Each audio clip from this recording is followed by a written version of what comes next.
আজকে আমার মাফ করেন, আমার পক্ষে সম্ভব না। আরে বৌমা তো কিছুই হবো না। অত জুলুম করুন না, অল্পতেই কাম হয়ে যাবে না। নাও না করো না বাবা, 7টা দিন পার করে আসছি, আর আর আমার ধৈর্য সইতেছে না বাবা।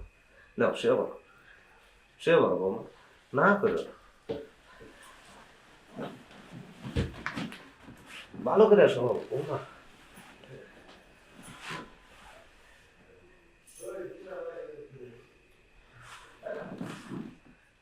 বসো। তুমি হঠাৎ করে যে চলে যাবো আমি বুঝতেই পারিনি। খোলো দিই কাপড়। ঠিক আছে, এই যে দাও তোমার সারা আমি যে 4টা বছর কিভাবে কাটাইলাম সেটা। হ্যাঁ, এতদিন পরে মনে হয়েছে 4টা বছর আমার থেকে কিভাবে কাটাইছো না? হ্যাঁ। আমার তো মনে হয় নাই। কি ব্যাপার, কি হয়েছে তোমার? হ্যাঁ, কিছু অনেক মাথাটা কেমন ঘুরতেছে কয়েকটা দিন ধরে, আর বমি বমি লাগতেছে।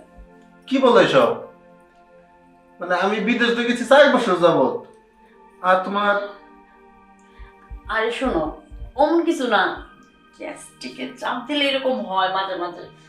প্রচন্ড মাথার ঘুরতে, তার বমি বমি হইতেছে আমার। বলি খাও নাই? খাইছিলাম তো। আচ্ছা, দেখি।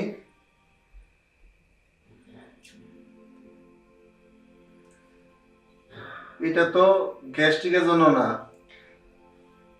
তুমি তুমি নষ্ট হয়ে গেছো। কি বলতেছো তুমি? এরকম কিছুই হয় নাই, তুমি ভুল বুঝতেছো আমারে। এই, তুই এটা কি করছ? শোনো তুমি আমার কথা। তোর কথা শোনার আমার কিছু দরকার নাই। আমি বুঝতে পারছি, আমি যে বিদেশ ছিলাম না, তুই কোন পরপুরুষ ঘরে জানছিলি সেটা কর। দেখো, আমি কোনো পরপুরের ঘরে ঢুকাই নাই, তুমি আমার কথা শোনো। আমার কিচ্ছু শোনার দরকার নাই, আমি সব বুঝে গেছি। তুই যে একটা নষ্টা মেয়ে, তার ফসল এই যে কার ফসল পেটে নিয়ে গোটাছস তুই? হ্যাঁ, আমি আসলে ভাবতেই পারি নাই। আমি বিদেশ গেছি তোর সুখের জন্য, আমাদের সংসারের জন্য, আর তুই সেই আমার কষ্টটা তুই এভাবে নষ্ট করে দিলি। আসলে কি কথায় কি জানোস, যে মানুষ যখন বেশি আশা করে তখন কমও পাওয়া যায় না, সেটা প্রমাণ তুই। শোনো, এই বিষয়টা তোমার আমি অনেকবার ফোনে বলতে চাইছিলাম, কিন্তু আমার কথা তুমি শোনো নাই। চোখ, তোর মুখ থেকে আর শুনতে হবে না, আমি যা শোনার আমার বাবার মুখ থেকে শুনবো। বাবা, বাবা। জি বাবা, কি হয়েছে? কি হয় না সেটা বলো।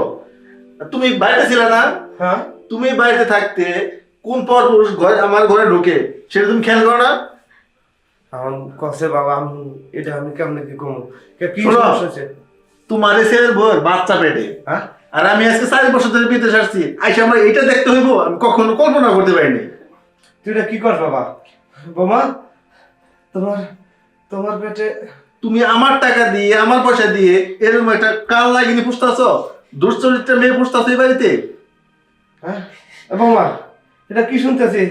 বাবা, আপনি তো জানেন আমি কখনো আপনার হুকুম ছাড়া আমি বাহিরও যাই নাই, আর পরপুরুষ তো দূরে থাক। বাবা, আপনি ছেলেরা আপনি একটু বুঝান না। কি বাবাই মা বুঝাইবো? আমি কি ভিটার খায় বাবা আমার এখন বুঝাইবো? আরে তোদের মতো মেয়েদের আমার ভালো করে চেনা আছে, তোর স্বামী বিদেশ গেলে তোর থাকতে পারিস না, সেই জন্য পরপুরুষ ঘরে আনিস, আর সেই পাপের ফসলটাই তোর গড়বে। বাবা, আমি তোমার এই পোলা বনে একটা দিনও সংসার করবো না, ওর এই মুহূর্তে বাড়ি থেকে বের করে দাও, তুই এক্ষুনি আমার বাড়ি থেকে বের হয়ে যা। না, শোনো তুমি, আমার তো হয় নাকি, তুমি আমার একটা কথা শোনো। তুমি আমার একটা কথা শোনো, তুমি আমার এরকম করে বাইর করে দিতে পারো না। আমি কিচ্ছু করি নাই। কি বলবি তুই বল। তাহলে শোনো তুমি।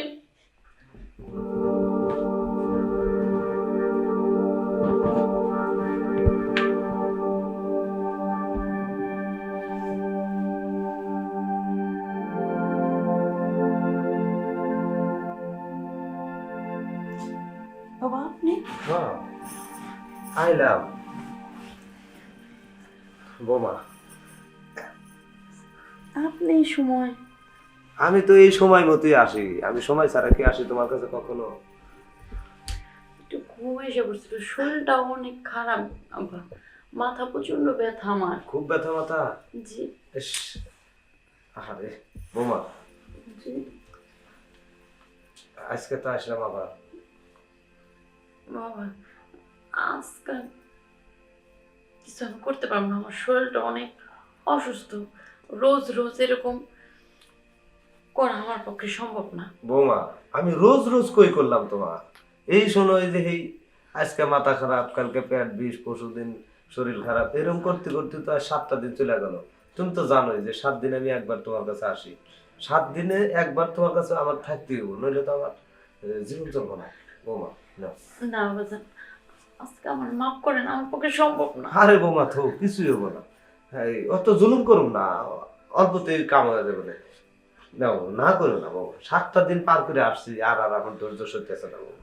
নাও, সে বলো, সে বলো বাবা, না করো না। ভালো করে আসো বাবা।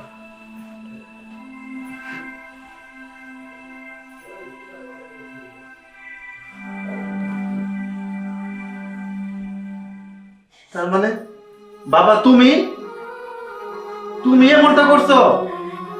আসলে আমি যে এখন কি করবো আমি নিজে বুঝতে পারছি না। তুমি বাবা নামের কলঙ্ক, তোমাকে বাবা বলতে আমার ঘৃণা হচ্ছে। তুমি কিভাবে পারলে এমন কাজ করতে? আসলে আমার এই বোটারে তোমার হাতে তুলে দিয়ে আমি বিদেশ গিয়েছিলাম, আর বিদেশ থেকে এসে এমনটা দেখবো আমি কখনো কল্পনা করতে পারিনি। আজকের এই ঘটনার জন্য আমার এই বোর্ডের বাইরে থেকে বের করে দিতে চেয়েছিলাম, কিন্তু আমি আমার বোর্ডে বাইর করবো না। বাইর করবো তোমারে বাপ নামের এই পাপটাকে। তোমার এই বাড়িতে কোনো জায়গা নেই, বের হয়ে যাও। বৌমা তুমি আমারে ক্ষমা করে দাও। আমি যে কাজ করছি, যে পাপ করেছি, এই পাপের কোনো ক্ষমা হয় না। আর আমার এই শাস্তি উপযুক্ত শাস্তি হয়েছে বাবা। তুই আমারে ক্ষমা করে দি, তোরা ভালো থাকিস বাবা।